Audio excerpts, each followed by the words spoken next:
And now for today's edition of Zone War. Viewers are warned that this presentation may include sudden images of extreme graphic violence, including death.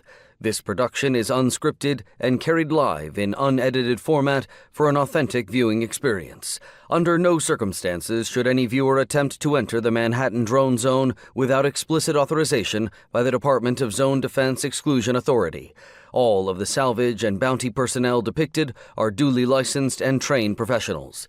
There are no amateurs in Zone War, and Flottercott Productions is not liable for any injuries or deaths incurred by viewers of this program.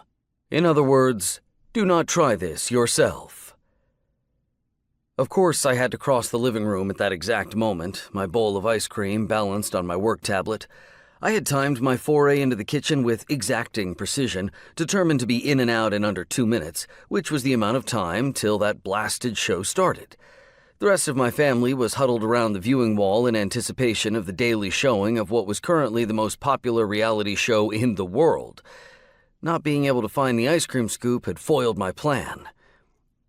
The screen melted from the skyline background with floating words to a live feed showing bouncing footage of one of downtown Manhattan's deserted streets. Husks of cars littered about, a stoplight lying on the road.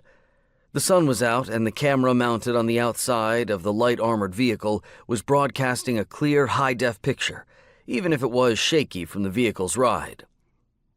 Catching the opening scene was my first piece of bad luck. The second was Monique catching sight of me in the corner of her eye.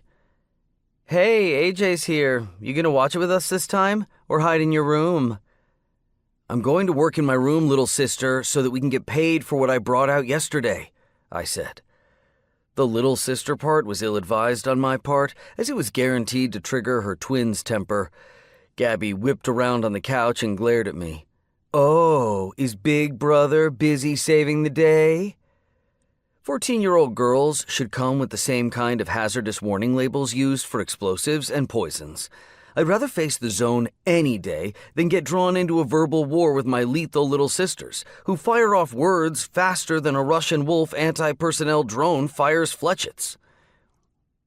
"Gabby, enough. Ajaya's work is important to this family, and you know it. All of our BUIs together aren't enough to support us, even with your father's death benefit," my mother said, shutting down the more volatile of the twins. Then she turned my way. "And you, Ajaya Edward Gurung, how many times have I warned you about arrogance?"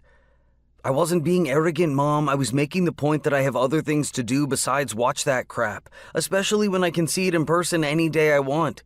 If I want to take the risk of being near them," I said, moderating my tone.